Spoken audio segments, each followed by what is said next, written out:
용감한 토크쇼 직설 시작하겠습니다. 올해도 어김없이 최저임금의 시간이 돌아왔습니다. 시간당 최저임금 10,000원까지 이제 140원 남은 상황이죠. 자, 내년에는 10,000원을 넘길 것인지에 대한 관심이 어느 때보다 뜨겁습니다. 소득이 물가 상승률을 못 쫓아가고 있는 상황이라서 인상해야 한다는 목소리 높지만 안 그래도 힘든 자영업자들이 벼랑 끝으로 내몰릴 수 있다는 이런 우려도 함께 나오고 있습니다. 노동계와 사용자 측의 공방이 어느 때보다 치열해질 것으로 예상되는 내년도 최저임금 적정 수위는 어디쯤인지 지금부터 머리를 맞대보겠습니다. 함께해 주실 분들 소개해드리겠습니다. 사회연대 프롬 정용건 대표, 연세대 경영대학 이지만 교수, 또 소상공인연합회 차남수 정책본부장 나오셨습니다. 안녕하십니까? 네, 안녕하십니까? 2달 연속 물가가 3%대를 기록하면서 물가 고공행진 이어가고 있죠. 자, 그러면서 명목 소득은 모르겠는데 실질 소득이 감소했다.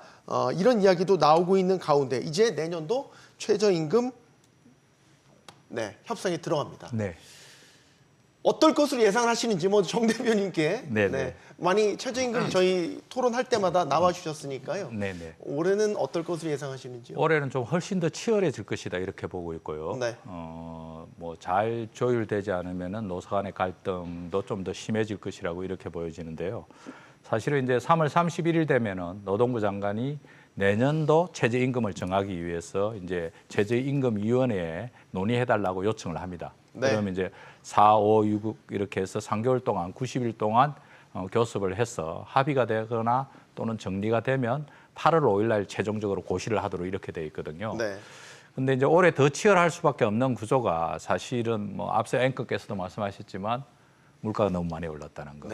실제로 뭐 2달 연속 3%대 이상, 전월 뭐 3.1% 정도 올랐는데 실제로 생활 수준에 민감한 이 체감 물가들은 훨씬 더 높게 올라와 있는 상태고요. 또 한편으로 이제 작년 최저임금과 관련해서 9,620원에서 올해 이제 9,860원으로 240원. 그러니까 2.5%밖에 못 올랐습니다. 그런데 작년에 물가가 3.6%, 재작년에 5% 올랐는데 최저임금은 물가에도 미치지 못했습니다. 그래서 실제로 저임금 노동자들의 실질 소득이 감소하는 문제가 발생했어요. 그래서 올해 저임금 노동자들이나 저소득 가구가 어려운 이유 중에 하나도 작년에 결정한 올해 최저임금이 물가에 전혀 못 미치고 있다. 이런 부분들이 영향을 미쳤기 때문에 올해는 노동계의 요구가 훨씬 더 좀 강해질 것이다. 이렇게 볼 수밖에 없습니다. 자, 올해는 더 협의 과정이 치열해질 것이다. 얼마나 더 치열해질, 이보다 더 치열해질 수 있는지는 모르겠지만 더 치열해질 것 같다. 내년도 최저임금 인상 뭐 10,000원이라는 상징적인 숫자를 앞에 두고 있는 상황이기 때문에 정 대표님도 이제 뭐 그런 취지로 말씀을 주신 것 같아요. 우리 교수님께서는 위원회 안에서도 분위기도 좀 잘 알고 계시니까 생각하시는 바가 좀 다를 것 같아서요. 의견 여쭙습니다. 최저임금의 결정 요인은 물가 상승률뿐만 아니라 유사 근로자 임금, 그리고 소득 분배, 그리고 생계비, 생산성 이 다 고려가 됩니다. 그리고 최저임금 미만율도 고려해야 되고, 그리고 요즘 소상공인측 그리고 영세 중소기업에서 얘기하는 지불 능력까지 고려되는 종합적인 요인을 고려해서 이게 결정이 된다는 거죠. 물가가 올라가면 결국 임금은 올라가야 된다는 요구는 강한 건 뭐 사실입니다. 그런데 문제는 이 소득 분배적인 측면에서 물가가 많이 올라가서 임금을 많이 올려줬을 때 자영업체와 영세 중소기업에서 고용을 줄였을 경우에 이 소득 분배에 문제가 생길 수 있는 부분이죠. 일자리를 잃어버리는 사람이 많이 생기면 실질적으로 소득 분배 개선 효과가 안 나타날 수 있다는 겁니다. 그런 측면에서 이 부분 아주 종합적으로 임금을 인상했을 때 생기는 편익과 그리고 임금을 인상했을 때 생기는 이제 비용이 발생하게 되는 부분이죠. 이 간의 균형 속에서 최저임금이 결정돼야 된다고 생각합니다. 우리 교수님께서 균형을 강조하셨고 정 대표님께서는 실질 소득, 물가를 강조하셨고 아무래도 이제 소상공인 연합회에서 나오셨으니까 또 다른 견해를 갖고 계실 것 같습니다. 어떻게 보면은 지금 우리 정 대표님께서 말씀하신 대로 좀 어려운 싸움이 될 겁니다. 그리고 우리가 사실 이걸 고르디우스 매듭이라고 정말 풀지 못하는 진짜 어려운 숙제입니다. 노사 항상. 저희는 이제 코로나 3년, 그다음 복합 위기, 지금 고물가, 고금 과환율, 고금리 건 5년간 지금 어려운 짐을 계속 등에 지고 지금 생업을 하고 있는 소상공인들 입장에서는 네. 이번만큼은 소상공인들이 요구하고 있는 주요 의제들이 있습니다. 꼭 구분 적용이라든지 그다음에 임금 결정할 때 네. 지불 능력을 포함하여 최소한 이 두 가지 조건은 좀 이루어져서 합리적인 대안이 나오기를 저희는 바라고 있습니다. 네. 뭐 자영업자 소상공인 분들의 입장은 또 그분들대로 또 입장이죠. 저희가 사실 이제 내년도 최저임금 심의를 시작도 안 했는데 저희 셋 안에서도 이렇게 벌써 분위기가 심상치가 않습니다.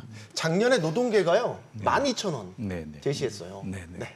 뭐 저도 기억이 분명히 납니다. 12,000원 제시하고 뭐 이게 네. 워낙 간극이 컸는데 네. 그 조려 나가는 그 협상 과정도 워낙 치열했고 뭐 사퇴하고 뭐 많은 뭐 기승전결을 제가 봐왔습니다.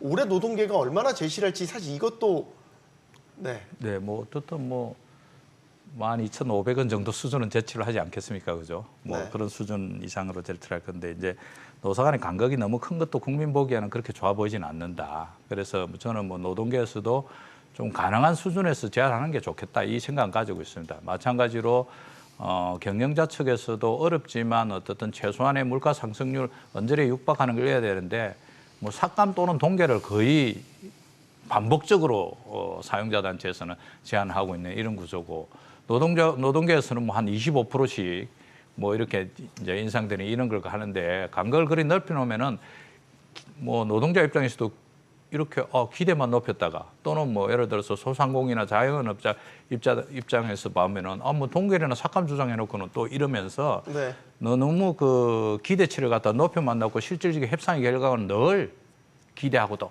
완전히 멀어져서 합의되는 이런 구조 속에 있기 때문에 네. 양쪽 다 간격을 좁히는 그래서 사회적 합의를 위한 노력을 하는 것이 중요하다고 판단하고 있고요. 이제 최근에 사실은 뭐 코로나 이후에 물가가 계속해서 오르면서 되게 어려워졌는데 최근 5년간 최저임금 인상률을 보면은 2020년부터 2.87, 1.5, 5.25, 작년에 5.0, 올해 2.25 이래가지고 최근 5년간 보면 한 3%대 평균으로 따지면 3%대 수준밖에 안 됩니다. 네. 실질적으로.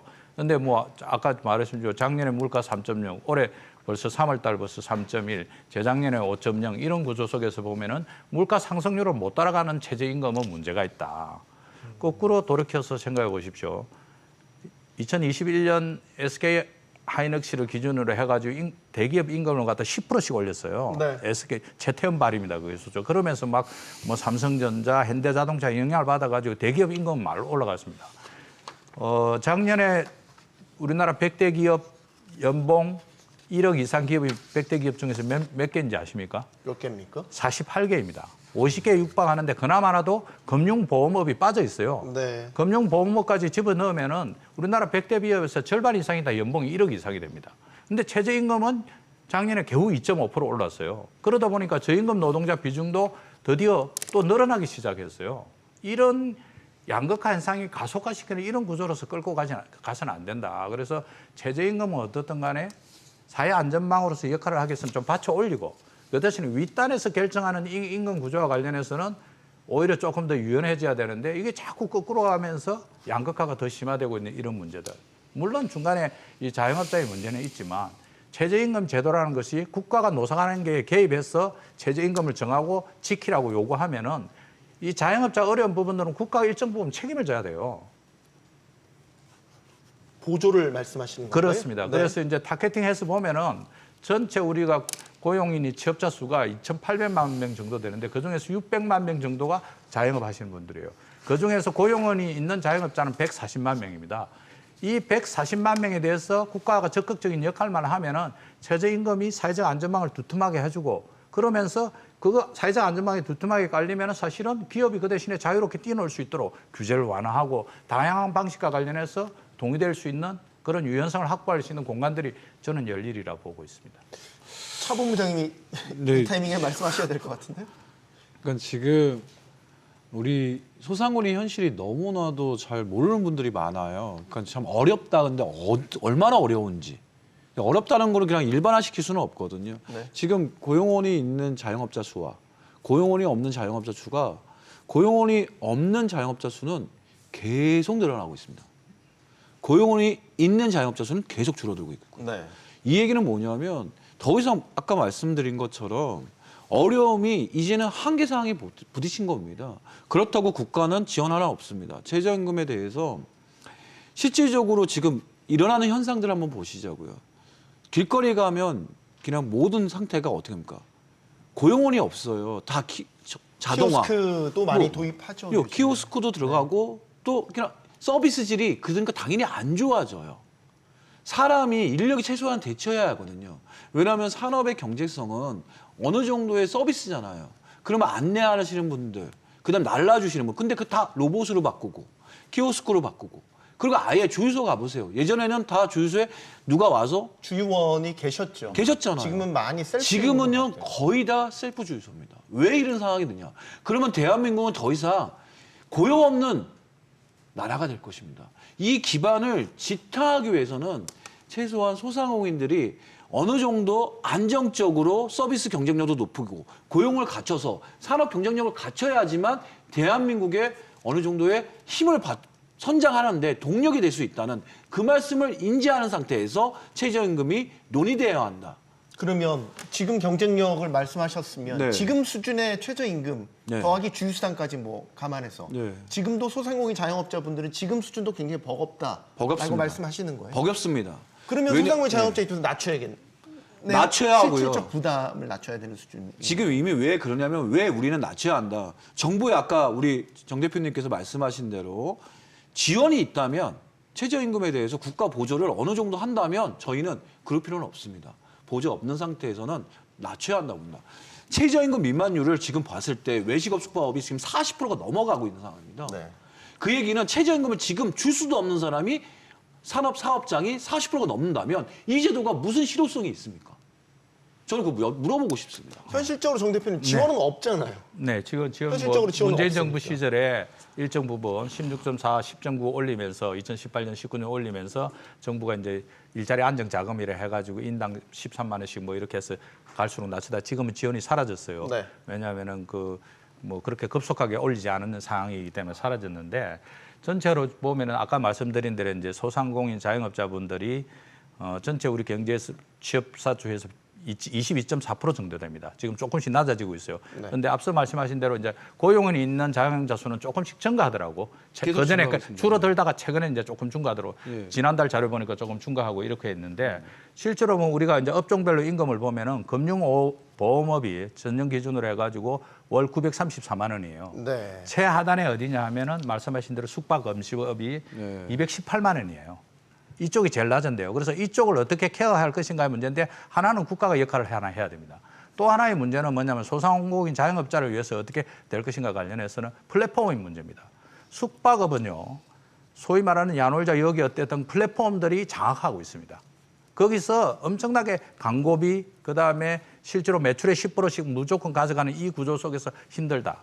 그다음에 음식 쪽은 배달앱 플랫폼들. 네. 이 플랫폼들을 어떻게 컨트롤할 것인가 이 두 가지 문제는 어느 정도 그래서 국가가 일정 부분 지원해야 되고 또 하나는 플랫폼과 관련해서 개입해서 일정 부분에 그걸 갖다가 좀 자영업자들이 숨 쉴 수 있을 정도는 해줘야 된다. 숙박업 하시는 분들 이야기 들어보면 그냥 자기 벌어온 것의 절반 이상을 매출의 10%를 가져가 버리니까 광고비 제외하고도 벌어들이는 것의 절반 이상을 이 플랫폼들이 가져간다는 거예요. 그래서 이런 구조와 관련해서 개입해서 손벌치면 저는 최저임금이 일정 부분 늘어야지 어떻든 간에 저임금 노동자들이 소비 성향이 높지 않습니까? 그러니까 돈이 생기면 당연히 소비를 할 여력이 생기고 그러면서 경제가 선순환할 수 있는 이런 구조가 생기는데 대기업 노동자들은 임금이 연봉이 1억이 2억이 금융 노동자들 임금이 1억이 이렇게 넘어가고 있는데 최저임금 바닥에서 계속 이렇게 한 구조로 그래서 실제로 우리 중위임금이 재작년 6월 기준으로 해가지고 249만 원이거든요. 네. 최저임금이 206만 원입니다. 중위임금에 최저임금이 따라가야 되는데 최저임금에 중위임금이 수렴하고 있어요. 그래서 일정 부분은 사회적 안전망으로서 역할을 하는 최저임금 올라가야 된다. 부족한 부분은 정부와 플랫폼이 역할을 하고.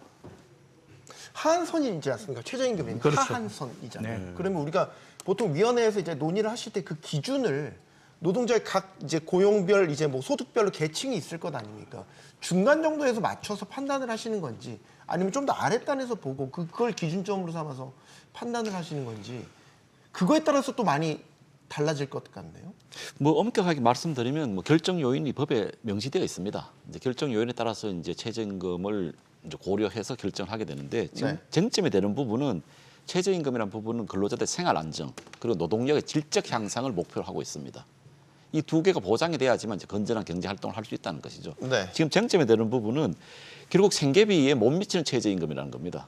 노동계나 취약계층 근로자분들이 한 말씀은 네. 소상공인들을 말씀하시는 분들은 지불 능력이 없다는 겁니다. 그럼 차이는 이 생계비와 최저임금 간의 갭을 어떻게 메꿔주느냐의 문제인 거죠. 그렇죠.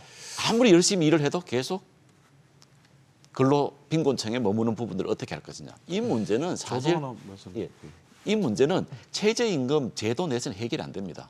이 최저임금과 다른 사회보장제도의 차이는 최저임금 제도란 것은 소상공인에게 아니면 영세한 중소기업인에게 그 의무를 맡기는 것이죠. 이 정도 임금을 지급해야 된다는 어떤 강제 의무가 있는 법입니다. 네. 그런데 일반적인 사회보장제도는 정부 재정에서 재원이 나오는 것이죠. 예. 그렇기 때문에 사회 안정망이라는 취지에서는 다른 사회보장제도와 최저임금제도 같은 맥락을 가지고 있지만 그것의 재원이 다르다는 겁니다. 재원이 하나는 세금에서 나오는 부분이고 네. 하나는 또 다른 취약계층으로 불려오는 소상공인, 영세 중소기업에서 나오니 이 생계비와 기본적으로 최저임금 간의 차이를 어떻게 바꿀 것이냐. 그래서 제가 말씀드리는 부분은 결국은 일자리가 감소되면 최저임금 인상으로 말미암아서 일자리가 줄어들면 노동시장의 내부자와 외부자 문제가 생깁니다. 임금이 올라가면 노동시장에서 생존하는 분들은 상당히 편익이 크죠. 임금이 네. 올라가니까. 근데 임금 인상으로 말미암아서 밀려나는 노동시장에 분들. 밀려나는 부분들 소득이 제로가 된다는 것이죠. 그러면 사실 그분들은 뭐 취약계층이 아니라 소득이 제로되는 형태로서 또다시 정부의 사회보장제도에 의존할 수밖에 없다는 겁니다. 그러면 적정선을 제대로 찾지 못한다면 노동시장의 간극은 더 양극화가 더 심해질 수도 있다라는 말이네요. 고용이 상실되는 숫자가 많으면 많을수록 그 간격은 더 벌어질 수 있는 것이죠. 그 제도권 안에 포함되신 노동자들은 임금 격차가 줄어드는 반면에. 그렇죠. 네. 그러나 밀려나신 분들은 아예 제로가 되기 때문에. 그러니까 적정선을 찾는 문제에 대해서는 굉장히 모든 사용자 측, 노동계 측 다 되게 민감할 수밖에 없다라고 보여지는데 우리 차남수 본부장님이 네 말씀하십시오. 제가 아까 이제 말씀드리고 있는 건 저희가 정말 고민했던 그 부분이 하나 있습니다. 연합회에서 소상공인들과 소통하면서 과정에서 임금적 문제도 우리가 너무 거기에 관점에서 하나만 바라보는 시점이 있고요. 네. 또 하나는 뭐냐면 이 저숙련 그 기술이 없고 저숙련 근로자 네. 노동자가 있습니다. 우리가 그냥 저임금 노동자라는 단어는 너무 많이 알고 있습니다. 근데 저숙련 근로자라고 대부분들이 그분들이 소상공인 업장에 들어옵니다. 근데 네. 이분들은 우리한테 하는 얘기가 있습니다. 딱 한 가지예요. 그냥 일하고 싶어요, 사장님. 그냥 저는 일하게 좀 해주세요. 임금은 중요한 게 아닙니다. 그분들에게는. 일할 기회를 받고. 왜? 그들은 벽이 있어요. 우리 사회는. 중소기업에 들어갈 때, 중기업, 소기업에 들어갈 때 어느 정도의 기술과 스펙이 필요하고요. 그 이상 뭐 중견기업이든 대기업이든 더 많은 스펙을 원합니다. 그 이 바닥에 계신다고 표현하기는 참 그렇지만 그들이 느끼기에는 그 바닥 생활이라고 표현을 하세요. 근데 그분들이 소상공인 업자에 들어와서 일하고 싶은데 이 최저임금이라는 것이 허들이 돼버렸습니다. 그러면 최저임금 미만으로 급여를 받아도 네. 나는 일하는 게 먼저다. 우선순위가 거기에 있다라고 그분들은 말씀하신다는 거예요? 네, 그렇게 말을 하는데 저희가 법이 있기 때문에 그걸 지켜야 하기 때문에 못 쓰는 겁니다. 뭐 소상공인 업계에서 나오는 뭐 네, 어떻게 보면 현실과 이상의 괴리, 네. 간격이 이렇게 있다라는 것 같은데 정 네. 대표님. 뭐 이제 고용에 어떤 영향을 미치는지 관련해서 이제 사실은 이제 최저임금 인상이 고용에 영향을 있다 없다 관련해서 아주 오래되고 그다음에 주요한 논쟁의 지점이에요. 그래서 정확하게 고용에 영향이 있다 없다 이렇게 딱 하기 어려운 그런 구조들입니다. 그래서 문재인 정부 때 소득주도 성장한다고 2018년에 16.4 그다음에 10.9 이렇게 올릴 때 이제 고용에 영향이 있냐 없냐를 가지고 고용은 있는 자영업자 해가지고 일정 부분 줄이고 뭐 노동시간을 좀 줄인 거는 네. 뭐 마찰적으로는 단기적으로는 드러났지만 결국은 전체적으로 보십시오. 우리나라의 취업자 수는 계속 늘어나고 있어요. 우리나라의 실업률은 소위 경제학적으로 이야기하면은 거의 완전 고용에 가깝다는 3%를 계속 거의 유지하고 있어요. 최근에 들어서. 이런 구조 속에서 그 최저임금 때문에 고용이 줄어드는데 일을 못한다 이런 경우도 별로 없습니다. 우리 주변에 외국인 노동자들 엄청 들어와 있습니다. 사람들 입장에서 같이 쓸 경우에는 우리나라 노동자를 원하겠죠. 언어도 안 되게. 네. 외국인 노동 최저임금 지급하고 있습니다. 일자리가 부족하지 않습니다. 그렇게 말씀하신 분들이 몇 분 계실지는 모르지만은요. 우리나라 사람들 언제나 어느 자리나 일자리 찾을 수 있습니다. 최저임금 일자리는요. 그런 일자리는 넉넉하게 있는데도 불구하고 최저임금 받고 힘든 일 하기 싫어하는 이 미스매치의 문제이지 최저임금이 때문에 일자리에 못 들어가고 이런 것들은 사실은 저는 많지 않다고 생각하고 있고요. 네. 또 하나는 최저임금이 고용을 줄인다 하면서 이제 키오스크 말씀하신 대로 네. 무인 로봇, 서빙 로봇 이런 거 생기지 않습니까? 그렇게 생기지만 어떻든 그쪽의 산업이 훨씬 커지고 있어요. 이거는 4차 산업혁명으로 가는 과정에서 AI, 로봇, 기술, 자율주행 등 모빌리티 등과 관련해서 다 맞물려서 생깁니다. 그래서 새로 드론이 생기면은 그쪽 분야에 일자리가 생기는 거고 키오스 만드는 양질의 일자리가 또 생기는 것이고 서빙 로봇 만드는 또 양질의 일자리가 생기는 겁니다. 그 과정에서 발생하는 마찰적 부분과 관련해서 그런 것을 어떻게 터치하냐. 그거는 최저임금하고 상관없이 어차피 4차 산업혁명으로 가는 길이라고 저는 보고 있습니다. 뭐 두 분 입장이 좀 보시는 시각이 다른 것 같아요. 조금 다른 이야기로 가볼까요? 이게 주휴수당도 뜨거운 감자입니다. 주휴수당.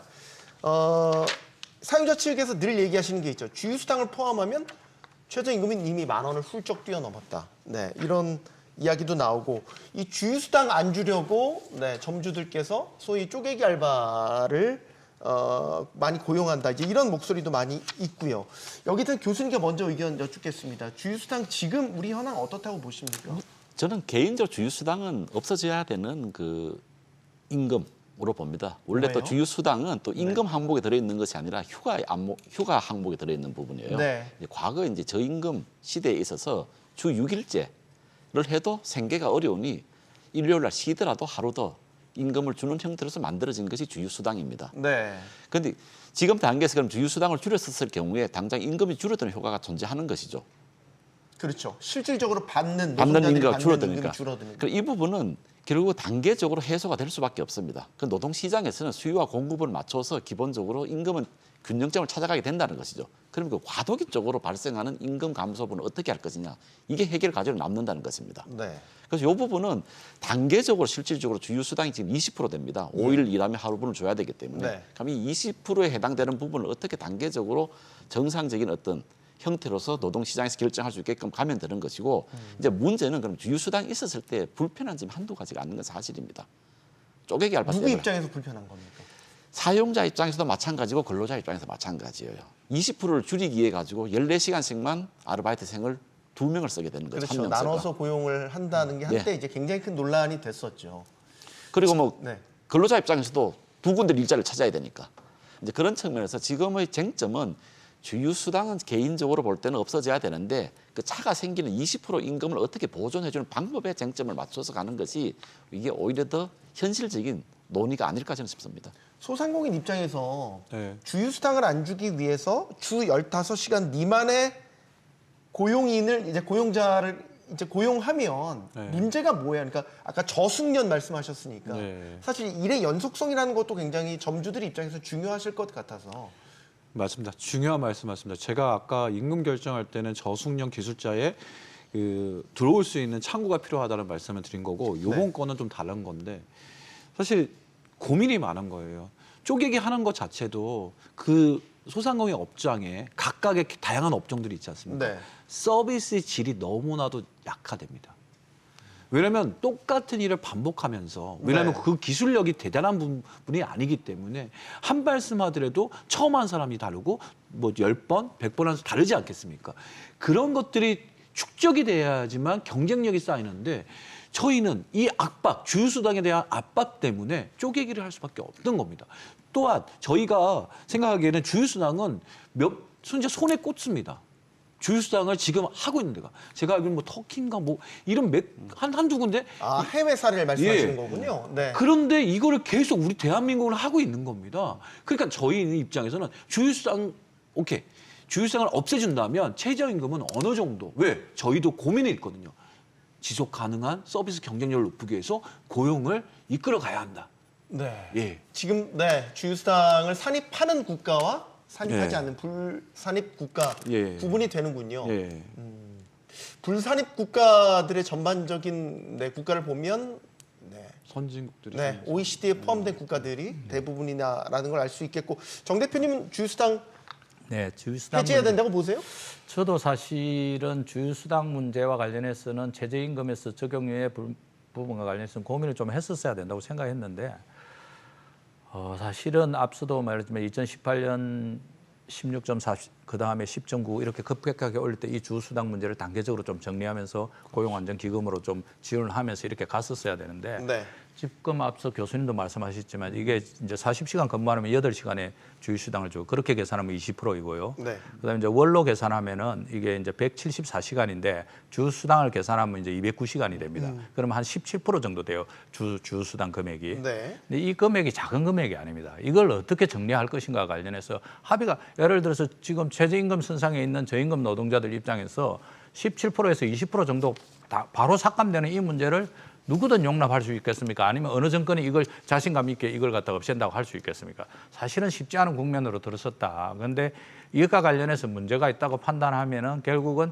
상당 일정 기간 동안 정부가 역할을 하면서 이 부분이 임금이 축소되지 않으면서 소프트 랜딩할 수 있는 한 5년 동안에 단계적으로 이런 것을 절차적으로 받아가면 가능하겠지만 그렇지 않으면 현실적으로 사용자 측의 어려움 또 우리도 마찬가지로 학생들 입장에서도 여기 갔다 저기 갔다 뛰어달리니까 정신이 하나도 없는 거죠. 실제로 들어오는 수입은 늘지도 않는 이런 구조 속에서 네.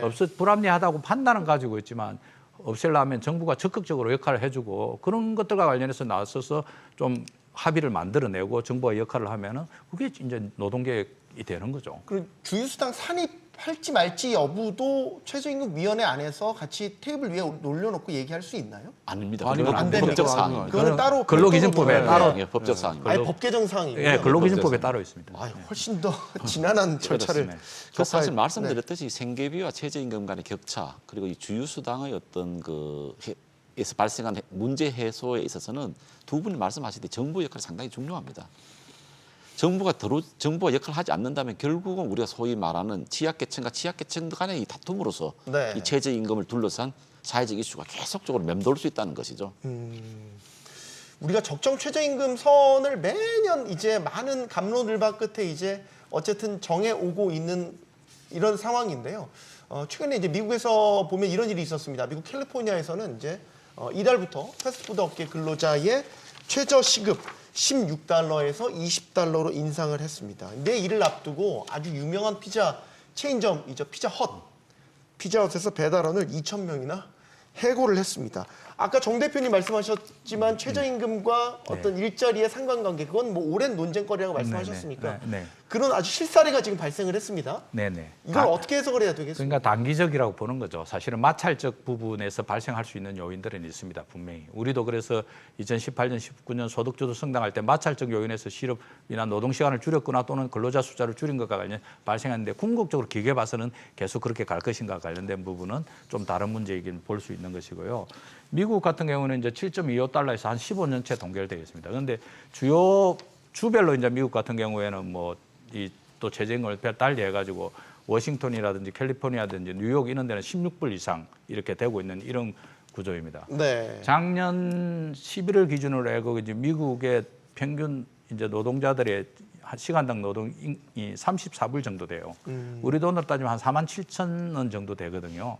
그래서 전년 대비해서 한 4%씩 이렇게 올라가는 이런 구조를 가지고 있기 때문에 사실은 이제 고용에서 뭐 부딪히는 영향은 있지만 주요국들 또 최저임금 보면은 호주가 15불 10센트, 그다음에 뭐 영국 14불 41, 그다음에 독일은 13불, 뭐 캐나다는 12.8불, 프랑스는 12.5불 등등 해가지고 주요국들 기본적으로 좀 최저임금은 사회적 안전망으로서의 역할, 내셔널 미니멈으로서의 역할을 해서 안정적으로 좀 올라 있는 구조입니다. 네. 근데 우리가 어려운 건 자영업 비중이 유독 높다는 거예요. 미국 한 6% 정도밖에 안 되는데 우리는 22.4% 정도 되기 때문에 그래서 이 간극을 줄이는 역할은 국가가 해야 된다. 이거 국가가 노사 간에 이 단체 교섭의 영역에 국가가 개입해서 최저 미니멈을 정했으면 그 역할을 해줘야 되는데 그걸 안 한다. 그러니까 저도 마찬가지로 이야기하지만 우리 소상공인연합에서도 국가의 역할을 좀 요청을 해서 그 어려움을 해결하는 이런 구조로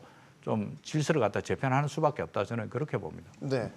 요즘에 자영업자들 사이에서 키오스크나 아니면 무인 점포 이렇게 차리시는 분들이 실제로 많이 늘어나고 있나요? 보니까 요즘에는 그런 것들을 지원해주는 그런 정부 지원 사업. 네, 정부 지원 사업도 있더라고요. 예, 보니까. 맞습니다.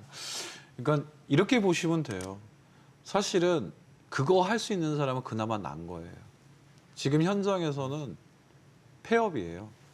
문을 닫는 사람이 많고 어느 정도 그래도 사업을 영위하고 싶은 분들이 인건비 부도, 그 비용에 대한 부담 때문에 네. 키오스크나 좀 이렇게 전환을 이끌어가는 거예요. 왜? 비용 부담을 최소화하기 위해서. 비용 부담을, 그러니까 왜냐면 이 모든 압박들이 고비용이거든요. 고비용을 저비용화 시켜야 산업의 안전성을 유지. 그 기업이 네. 소상공인도 하나의 기업 아닙니까? 네. 근데 계속 돈만 나가면 그 사람들이 어떻게 버텨설 수 있을까? 그래서 아까 우리 이 고용과 그 부분을 얘기하기 전에 저는 이제 그 부분은 이미 좀 계속 보는 입장이 다르니까. 근데 저는 아까 우리 교수님께서 말씀하신 이 부분은 좀 한번 고민할 부분이 있다. 말씀하십시오. 저희가 소상공인도 그러니까 좀 우리가 업종 구분을 계속 얘기하고 있지 않습니까? 네. 이 부분에 대해서는 한 번 정도는 이제는 고민할 시기가 오지 않았나. 그래서 우리 정 대표님께 한번 여쭤보고 싶은 거예요. 그 부분은. 사실 다음 논의 주제가 업종별 차등화였는데 예. 미리 말씀을 주셔가지고 아, 그렇습니까? 자연스럽게 가죠. 뭐. 예. 업종별 차등화가 이제 매년 얘기가 되고 있기는 한데 네. 올해 이제 그 노동부에서 고용노동부에서 이제 심의를 이제 최저임금위원회에 해달라고 이제 요청을 하면서 그런 이야기, 업종별 차등화에 대한 운을 또 띄웠습니다. 그래서 올해 심의할 때 이 이야기가 어떻게 지금 진행이 될까 상당한 관심사거든요. 정 대표님께 먼저 여쭤볼게요. 네, 뭐 저는 업종별 차등화 만만치 않다고 생각하는데 앞서 좀 전에 이제 우리가 편의점 이야기하면서 편의점 무인점표가 한 뭐 4,000개 가까이 이렇게 늘었잖아요. 네. 편의점이 한 5만 개 이상 됩니다. 이제 편의점 메이저 뭐 GS25부터 CU 해가지고 거대한 플랫폼이 됐어요. 이제 편의점에 무인점표가 많아지면은 편의점에 무슨 문제가 생깁니까? 도둑이 생기지 않습니까? 네. 그래서 보안과 관련된 인력들이 훨씬 늘어나고 있어요. 이쪽 부분에서. 보안과 관련된 일이 네. 늘어나고 그다음에 또 편의점이 어렵지만 일정 부분 이하 아주 최저임금도 편의점주가 못 받아는 이런 구조와 관련해서는 보존하는 구조가 좀 있더라고요. 편의점 왜냐하면 걔들이 플랫폼이 이제 네트워크가 강화돼야 되니까 개수가 계속 늘어나야 되니까 그런 문제가 있는 것이기 때문에 잠깐 부연 설명을 드리고 이제 업종별로 차등화 관련해서 고민을 갖다가 말씀하시는데 우리가 88년 첫 때 한 번 했단 말입니다. 네. 1군과 2군으로 나서서 462원, 뭐 480원 이렇게 나왔는데 그 다음에 없어졌어요. 이게 1군 노동자, 2군 노동자, 이거 뭐 낙인 찍기 등등 해가지고 그리고 어느 업종을 할 것이냐 하면은 자영업 하시는 분들은 자기 업종이 100% 들어가야 돼요. 그런데 거기에 일하는 사람들은 자기 업종이 들어가면 절대 안 돼요. 이 문제를 갖다 누가 해결할 수 있을 것인가. 그래서 우리가 이제 차등화 관련해서 업종별 차등해야 된다, 지역별 차등해야 된다, 규모별 차등해야 된다. 심지어는 또 나이로 차등해야 된다. 이런 걔네들이 있었지만 그거 사실은 좁은 국토에서 미국처럼 뭐 주별로 된 나라도 아니고 좁은 국토에서 우리 그렇게 호락호락하지 못하다. 안타깝지만 그래서 늘 투표하지만 뭐 한 공익위원들의 다수가 이거는 여러 가지 문제가 발생할 수 있기 때문에 찬성에 손들어지지 못하고 있는 부분입니다. 취지 자체에는 찬성하지만 현실적으로 어렵다. 아니 취지 자체도 찬성하지 않고 여러 가지 찬성하지 않다. 혼란이 많이 발생할 수밖에 없습니다. 교수님은요? 우선 그 뭐 업종별 차등. 업종별 차등 말씀을 드리기 이전에 조금 전에 뭐 키오스크 문제 좀 말씀을 드리겠습니다. 저희 나라에서 사실 키오스크가 갑자기 생긴 게 최저임금이 급격한 인상이 있었던 2018년, 2019년이에요. 네. 16.4, 10.9. 이번 캘리포니아 사태도 마찬가지죠. 16달러 하던 최저임금이 갑자기 20달러가 되어버려 25%가 올라갔습니다. 네. 점진적으로 준비해야 될 시간이 없다. 없어진 거죠. 네. 그러니까 이제 급작스럽게 인건비 부담이 많이 생기니까 결국 기계화로 대체할 수 있는 가능성이 크다는 겁니다. 사실 기계를 쓸 거냐 사람을 쓸 거냐 의사결정할 수 있는 시간이 충분히 주어진다면 보통 사람이 기계보다는 사람을 쓴다고 봐요. 그런데 갑작스럽게 25%가 올라가 버리니 네. 인건비 부담에 어려움을 가질 경우에 이와 같이 기계화가 가속화될 가능성이 있다는 부분.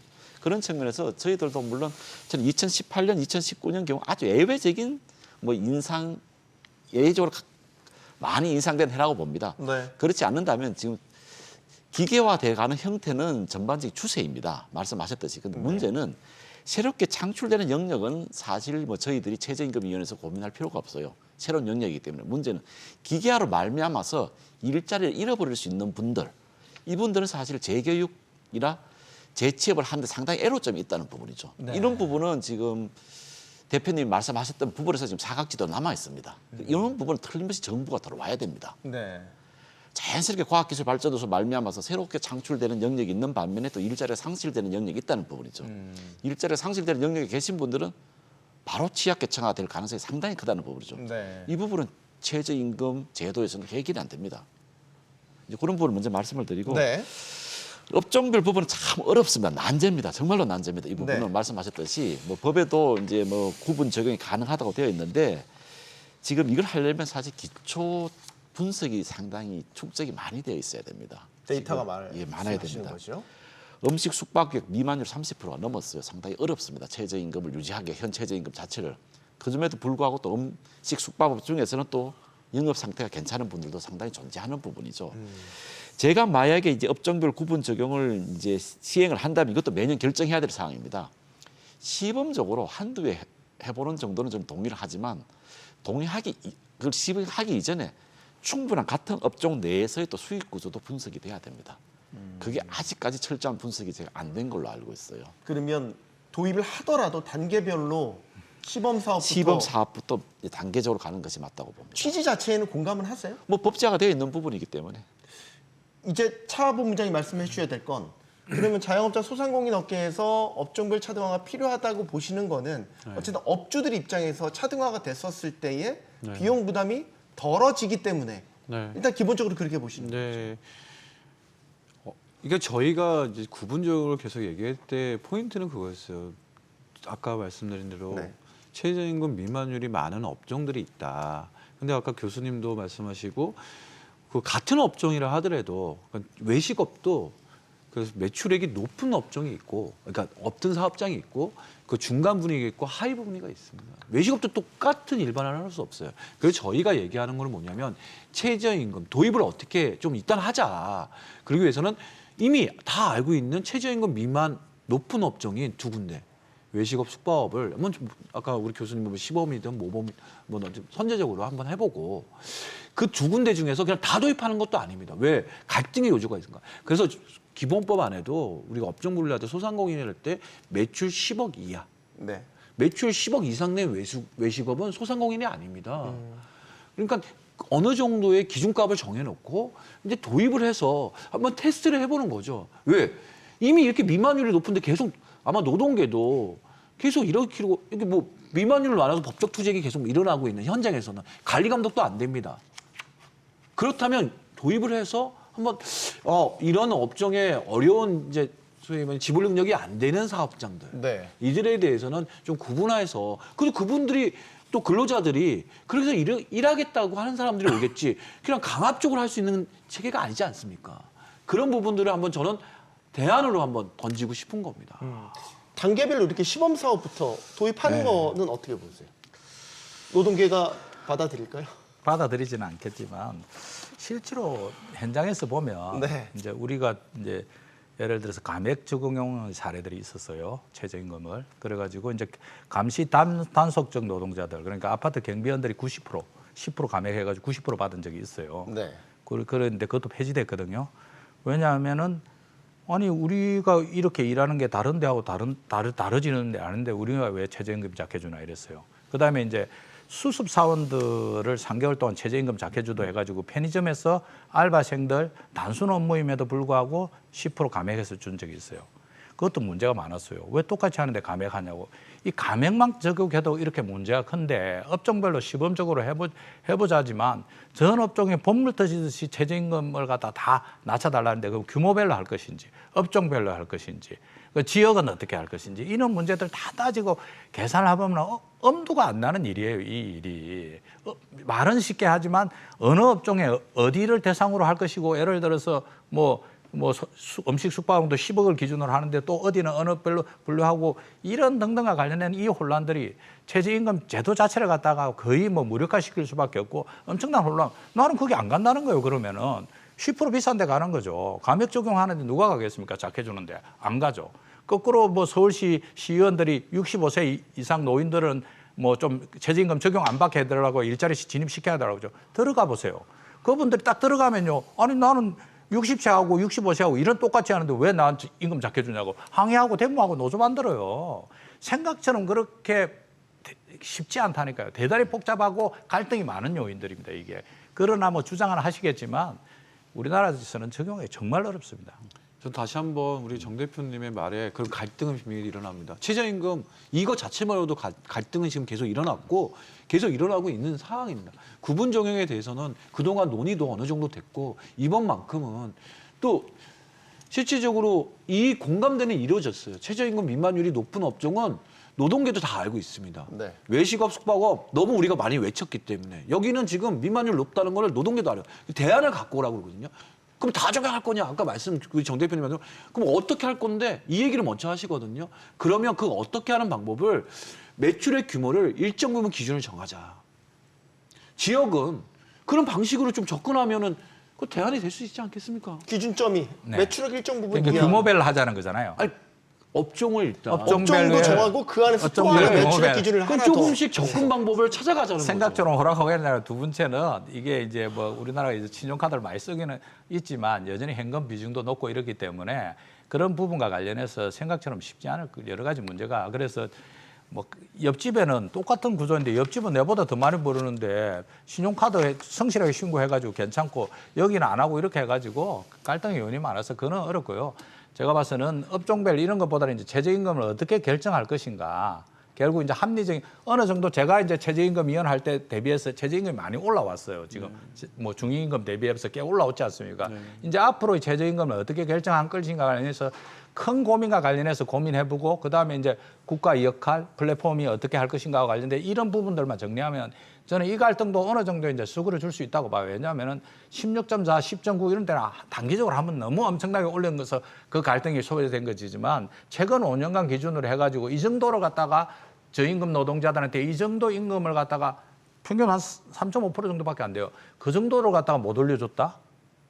그런 거는 뭐 자영업 하시는 분들도 충분히 그 정도는 올려줘야 된다고 판단하실 거예요. 그래야지 그 사람들이 와서 사 먹을 거 아니에요. 물가는 시금치가 값이 비싸가 김밥도 지금 한 줄에 4,000원씩 하는데 내가 지금 최저임금 10,000원은 돼야지 김밥 한 줄을 사 먹을 거 아닙니까? 그렇기 때문에 소비를 생각해서라도 일정 부분은 최저임금 인상이 불가피하기 때문에 어느 정도의 인상률을 정할 것인가 이게 저는 키라고 봅니다. 이제. 네.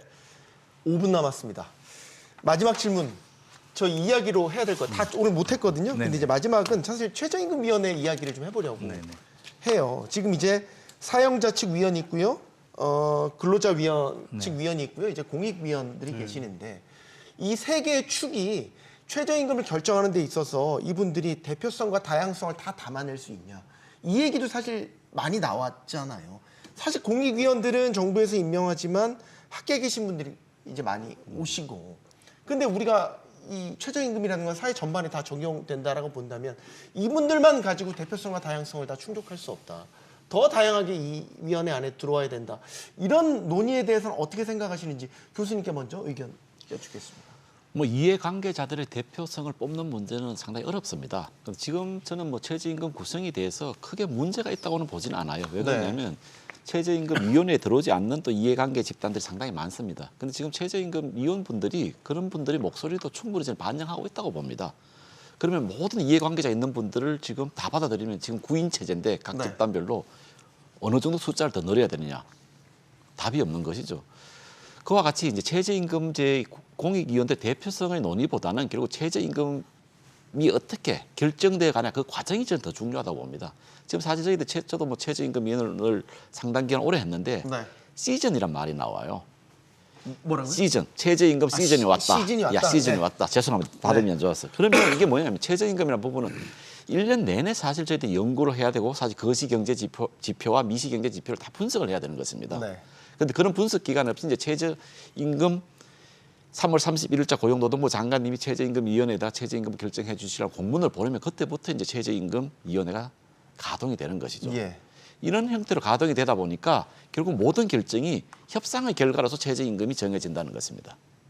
충분히 경제 분석이 안 된다는 것이죠. 저는 개인적으로는 임금의 결정은 이자율 결정보다 훨씬 더 어렵고 다양한 복합적인 요인이 존재한다는 것입니다. 금융통화위원회에서 사실 이자율을 정할 때 이와 같은 갈등이 존재하지 않아요. 그런데 최저임금을 결정할 때는 상당히 사회적 갈등까지 올라간다는 겁니다. 그 왜 그럴까?